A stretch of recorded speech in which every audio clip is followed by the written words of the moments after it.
Já, Tyrklandi búið að vera í fréttum náttúrulega út af jarðskjálftum sem voru hörmulegir, hrikalegar náttúruhamfarir.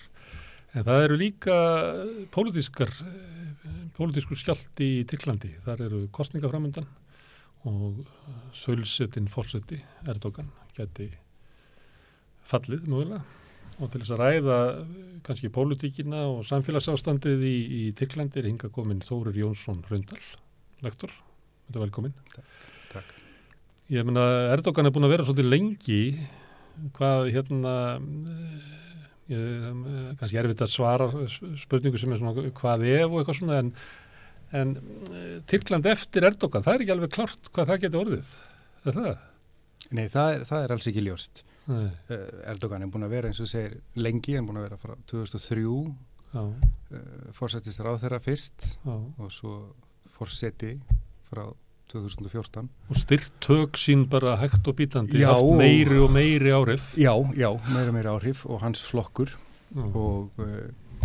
og svo eftir hallabyltinguna, þessa misheppnuðu hallabyltingu 2016 var lögum forsetaembættið breytt og forseta Tyrklands gefin miklu meiri víðtækari völd til þess að koma á neyðarástandi og maður segja að síðan þá hafi Erdogan getað stjórna Tyrklandi án þess að þurfa að hafa áhyggjur af þinginu eða svoleiðis. Þannig að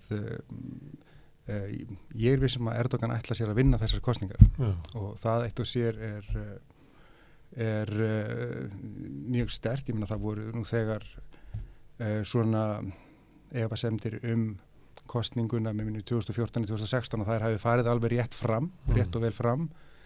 Þannig að það er spurning hvernig útfærslan á þessum kosningum verður. En þú ert að segja að hann sé með alltaf meira og meiri völd og hann ætli sér að vinna kosningarnar og svo sem hefur svona mikil völd í Tyrklandi, hann getur bara unnið þér. Það því hann ákveður að gera það. Við sjáum til með það, en ég held að þetta sé svona, ég held að ég myndi til að honum finnist hann ekki vera búinn, sko. Og já, það má svona draga ýmsar hliðstæður með Pútín. Þetta eru svona þessir leiðtogar sem að hafa haft ótrúlega mikil áhrif á bara sitt samfélag og auðvitað báðir þessir einstaklingar ákvæmlega hataðar á Vesturlöndum. En skoðun þegnana eru þetta mjög blendnar, það eru bæði þeir sem fylgja þeim frá með rauðan dauðan og svo hinnir sem eru ekki ánægðir.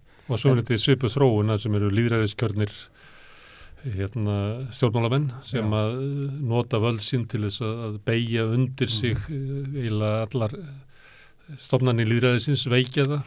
Og svo verða það svo þaulsettur. Við sjáum þetta líka bara í Ungverjalandi, við sjáum sumilegt í Póllandi. Þannig að Erdogan eiginlega bara hluti af ákveðin þróun sem er hvað hefur við kallið þetta, afturför lýðræðisins. Já, þetta er einmitt það sem er að gerast. Þetta augljóslega Tyrkland og þessu lönd sem nefnir lýðræði að nafninu til en þetta er orðið það sem ég hef séð notað hugtak eins og electoral authoritarianism sem er svona kosningagerræði eða eitthvað svoleiðis. Getur bætt Indlandi við sem er í svipaðri þróun. Þannig að það er allar stofnanir lýðræði sem eru til staðar, allir prósessar og allt þetta en það virka ekki eins og það er að virka og það er í heljar greipum leiðtoga á flokk og flokks sem eru við völd. Þannig að þetta er svona spurningin hvort Tyrkland hefur náttúrulega alltaf mjög erfitt með lýðræði sitt, það er svona farið upp og niður og en Erdogan núna þessa myndir hann á svolítið undir högg að sækja og það er ýmislegt sem kemur, það er svona ákveðin fjármálakrísa, líran stendur illa og hann er svona bögglast með þetta íslam hvort og hversu mikið hann að treysta á það til þess að ná hilli þegnana og svo líka náttúrulega eins og minnist á þessar hörmungar sem eru núna frá því í febrúar, 7. febrúar minnum með að jarðskjálftar hafi dunið yfir að viðbragðið var alls ekki nógu gott. Og leið kom bara ákveð reiði hvað stjórnvöldum kom bara eila eins og skott. Já, og þegnar út allt land eru augljóslega brugðið að sjá hvernig byggingarnar hrundu á þessi svæði og þegnar í Istanbul sömulegis, þannig að þetta er finnst þau svikin, fólk upplýsir þessi svikin já, maður er heyrt í fleygt lofa öryggi sem maður reyndist ekki vera til staðar maður er heyrt í fleygt að það eru byggingarreglugerðir og reglugerðir af því þetta er hættu svæði fyrir jarðskjálfta og jarðhræringar að þarna sé hægt að svona kaupa sig framhjá stöðlunum og það maður horfir á myndbönd af þessum byggingum hrynja þarna í austur Tyrklandi þá er augljóst eitthvað svoleiðis hefur átt sér staðar það hrundi eins og spilaborgir og er bara hryllingur að sjá þetta er bara eins og eftir þetta er eins og eftir Sýrlandsstríðið þetta er bara svona haugar af grjóti sko. Já, það er eins og væri bara rík en já, þannig að Erdogan já, hann á undir höggasækja og það er spurning sko hvaða líflínur hann hefur núna það er kannski mögulega getur hann eitthvað unnið með þessar hamfarir eftir að sjá hvernig það kemur í ljós það er svona ennþá bara við erum verið að vinna úr þessu og ennþá verið að vinna það mál en það er svona líka fjármála hliðin og efnahagsliðin sem hann er ráðlæslu verðbólgaða já og það hefur verið bóla og talandi byggingavertakana þetta er svolítið sko efnahagskerfið hefur verið svolítið drifið áfram af svona verktökum ég held að maður berða saman hvað er verktakabransi stór hluti að hagkerfinu að þá er Tyrkland þar og er ekki bara búið að byggja bara gríða mikið auðvitað líka undir ferðamanni sem er mjög stór sem að síðast árið fyrir COVID minnum að 50 miljón túristar hafi komið til Tyrkland þannig að það er gríðlega mikið sem þarf undir það þannig já það er þetta og nú sjáum við að það er líka minni mig ekki það mikið atvinnuleysi kringum 10% eitthvað svoleiðis en efnahagslega þá þarf að styrkja líruna og það þarf að styrkja svona innviði þannig að nú hefur undanfarin ár Erdogan og bara nýlega verið að fara svolítið að fjörutna við Flóaríkin og Sádi-Arabíu og furstadæmin og svona búa til brú þarna á milli sko. Hvað getur þú fengið þar? Peninga, fjárfestingar í væntanlega einhverjum ríkisskuldabrifum eða einhverju slíku þannig að allavega til þess að koma með einhverju innspýtingu inn í þegar ég held að dollara eignið þeirra sé mjög lág og slíkt þannig að þá það er svona einmitt áhugavert að sjá hvernig Erdogan stýrir sinni utanríkis hegðun með við hvað er í húfi af því við sjáum hann hefur verið mjög harður gagnvart Vesturlöndum og það sko en hann er tækifæri sinni alveg frá fingurgóma og þó að við tengjum oft sko að því að hann hefur verið svo mikið kenndur við Íslam og íhaldssemi en hann er engar síður algjör tækifæri sinni hann til dæmis nýlega farin að tala aftur við Sisi í Egyptalandi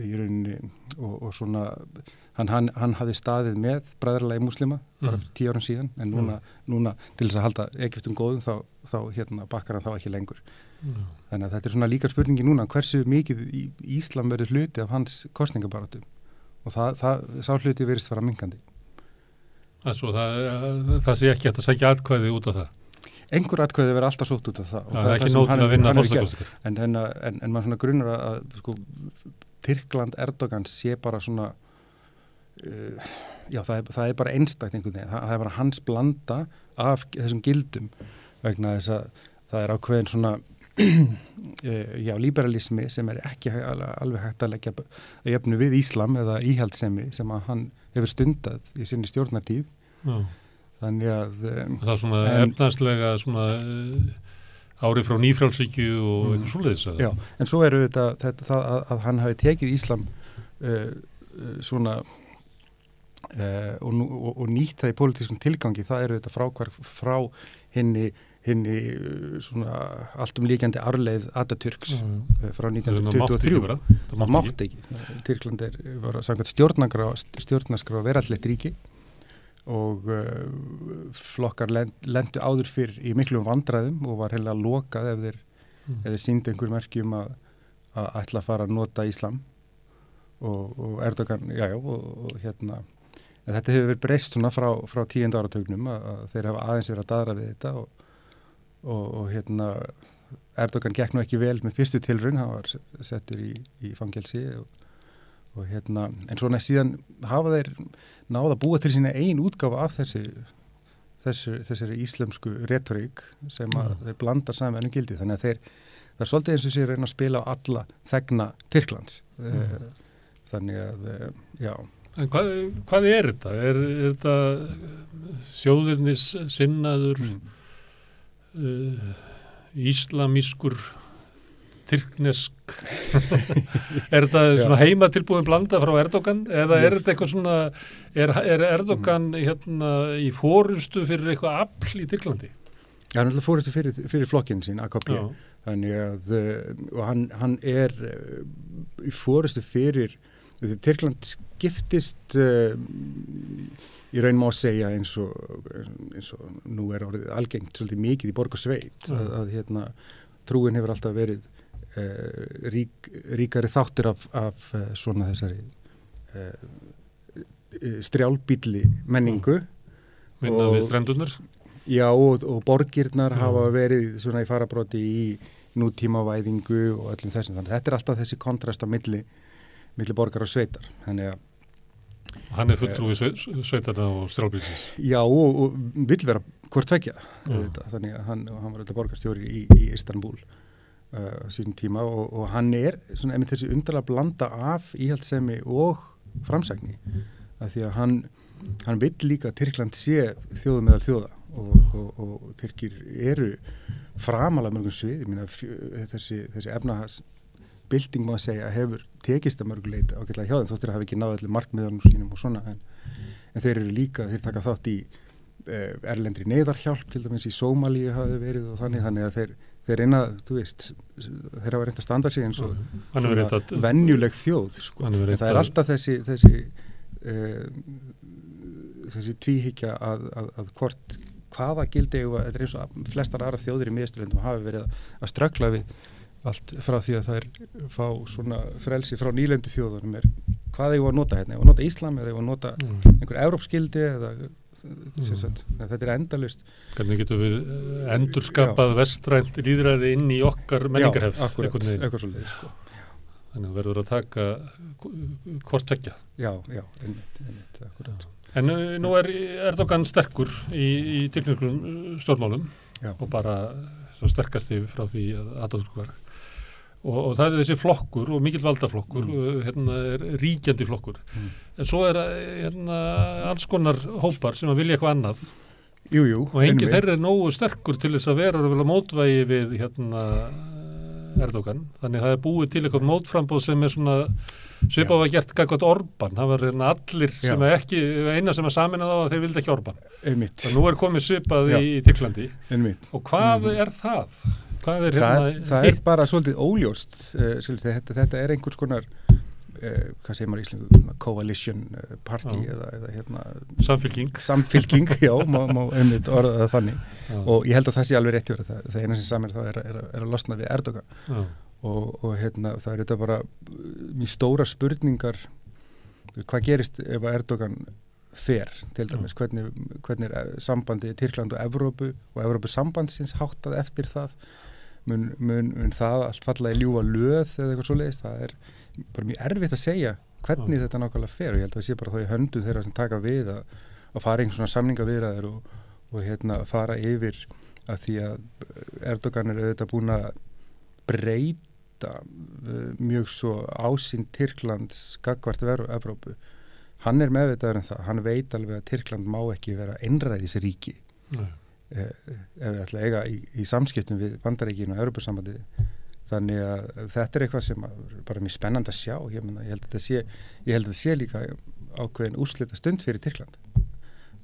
Tyrkland hvort er fari tegis í áttina Vesturlöndum og Evrópu eða hvort er fari í íslamska heiminn Já, en ég held að sko það sem er sterkasta aflið er þetta hefur alltaf sveiflast sko, hvort er horfið austur og vestur en það hefur líka verið mjög sterk tilhengi á Tyrkjum að halda sér hlutlausum og einstökum sem eru þetta eru. Þeir eru í NATO? Já, að þeir eru í NATO. Þannig að, já, en ég held að sé einmitt gríðarlega svona sterk tilhneiging og Tyrkland er auðvitað af kvæmi Ottoman veldisins og sem að átti nú að hverfa kringum 1920 með Sevres-samningnum. Þá átti að leysa Ottoman-veldið upp og það var að tala stórkostlegur ósigur fyrir margir í Evrópu töldu það stórkostlega vannýtt tækifæri en sem sagt svo var gerður annar samningur 23 og það er einu upphafið á Tyrklandi þannig sér það að í ár er Tyrkland 100 ára og ég held að Atatürk vilji vera forseti Tyrkland á 100 ára afmælinu. Erdogan? Já, sagði Atatürk. Já, það er bara mjög svona fröydist ísli. Þetta er svona eins og minni mig á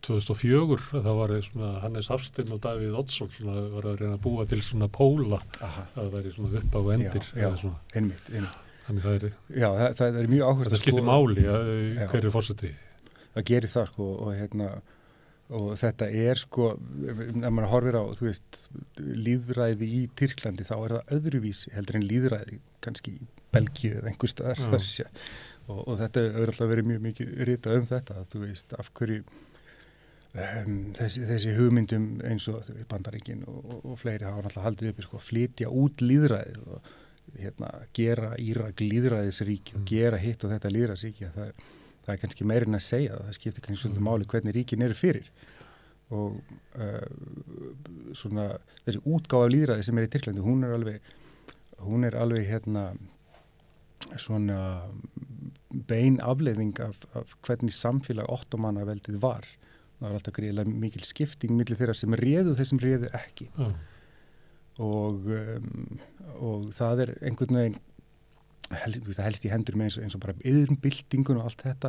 Tyrkir tók ekki þátt í, eða Ottomanar tók ekki þátt í iðnbyltingun á sama hátt og margar Evrópuþjóðir þar sem bara venjulegt fólk tók þátt í henni eða fjármagnseigendur eða eitthvað svoleiðis. Þannig að almúganum er haldið fyrir utan stjórnlandsins í Tyrklandi. Þannig hefur alltaf verið og þeir sem stjórna þeir halda með svona stíft taumana og hafa þetta svona svolítið þröngt sko, ekki mikla svona ekstrema á pólitíska rófinu og það er já og svona ásamt með ákveðnum takmörkunum á tjáningafrelsi og hópamyndun og því sem er kunnulegt úr fleiri svona áttum. Og versna eftir valdaránstilununa. Já, og það versna mjög eftir valdaránstilununa því að þá akkurat tóku þeir þennan Fethullah Gülen sem er síðan í útleið í Bandaríkjunum og bjuggu til þar sem þeir kölluðu bara hryðjuverkasamtök Fethullah Gülens. Og það var þá nóg fyrir það að segja að þú ert í fyrir hryðjuverkasamtökum Fethullah Gülens og þá var þetta að setja viðkomandi fangelsi. Andstæðingur forsetans áttu hryðjuverkamaður. Já, þannig að eins og síðan þá er Erdogan sko, hann er ekki bara hann án að hafa sagt reyndar að þessi hallabylting 2016 hafi verið guðsgjöf sko. Enda allavega það kom á daginn að við sjáum að hann ekki bara breytti lögunum svona embætti forseta heldur líka gat hann með þessum lögum hreinsað út úr stofnunum óæskilega aðila hans mati út úr háskólum og dómstóli og sem hann alltaf hefur það í för með sér núna tiltrú almennings á þeirra stofnanir og ekki síst dómskerfið er í algjöru lágmarki þannig að hann er ákveðnum þú veist það er endapunkti með mjög margt myndi ég segja fyrir þessar kosningar. Tyrkland er náttúrulega á mögnuðum stað í heiminum það er bara þarna liggja þjóðbrautirnar í gegn. Þú talar að menn vildu leita til Vesturlanda og Evrópu en Evrópa hefur ekki viljað Tyrki. Það var áratugum saman að Tyrki voru að hanga í einhverjum fornir í Evrópusambandsins en það vildi ekki fá það inn. Einmitt, akkurat. Það er það er bara löng og flókin saga líka og til dæmis við horfum á framgöngu Erdogan síðustu ár hefur hann kannski ekki verið mikið að spila sig sem einhvern rosalegan teamplayer í Evrópusambandinu hann hefur notað til dæmis það svona fyrst við og ég meina þið viljið mikið og ég meina þá bara og svo sjáum við náttúrulega rosa svona skýrt dæmi hvernig þetta spilast út er þegar Sýrlandsstríðið baraust úr 2011 og Tyrkland féltist af flóttamönnum 3-4 milljónir flóttamanna á þeim tíma og þá flóttamannavandinn í Evrópu í Tyrklandi og þá hann notaðir eins og spilapeningar í þessum pólitíska leik Vesturlanda og Tyrklands og þá borgaði Evrópusambandið, Evrópuþjóðirnar borguðu fleiri milljarða evra fyrir að halda þessum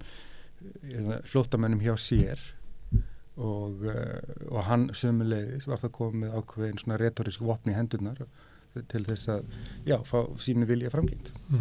En að því þú sagðir það svona eins og Tyrki væri að meta hvort þau vildu tengjast Evrópu eða þá inn í Íslamheimin þá þetta með að til dæmis Brexit var keyrt áfram á óttanum við Tyrki það ekki myndi flæða inn ef Tyrkinir fari í Evrópusambandið þá myndi þau koma flæðandi inn það voru fræg plaggott sem að voru það en þessi hugmynd meðal svona almenna Tyrkja er þetta ekki svona tilfinningum að Evrópa bara vill okkur ekki? Ég held að þessi skipti svolítið í tvennt þessi ég held sömu nú held ég kannski svolítið að finna út hvað þinn almenni Tyrkir sé að hugsa en það má ímynda sér að þetta sé einmitt aftur svolítið þessi skipting með borg og svo þetta við menntunarstig og hefur fólk ferðast og eitt og þetta því að fullt að Tyrkjum vita að ég meina það eru 50 milljón ferðamanna sem koma þarna hverju ári þannig að eitthvað hlýtur nú heimurinn vilja hafa með Tyrkland en eins og ég segi, Tyrkir vilja hafa stjórnandan sinn sterkan það er svolítið hlistað til Rússlandi ekki satt, þeir vilja hafa sterka stjórnendur og það er alltaf mjög skýr lína á milli þeirra sem stjórna þeir sem stjórna ekki þannig í Tyrklandi. Þá ekki bara við ríkið heldur þá við sveitafélögin og niður. Já, þetta verður alltaf verið þannig og það er arleið frá ottomannaveldi tímanum í rauninni. Og ekki svona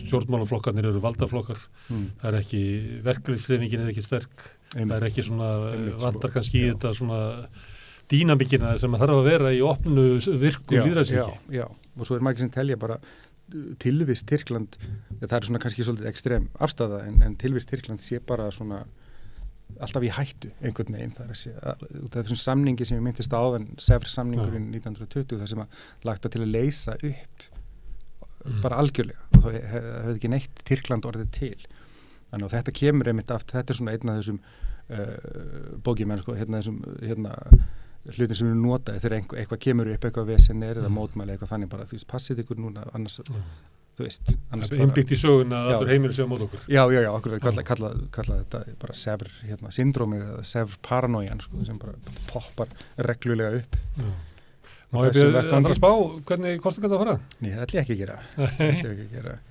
en ég held minni fylgjast nokkuð spenntur með og framvindinu eftir það ekki síst og hverjar verða áherslurnar þegar Tyrkland heldur upp á 100 ára afmæli sitt í haust. Já. Þetta verður náttúrulega ef Erdogan myndi falla ekki verða ná kjöri. Þetta eru mikla breytingar.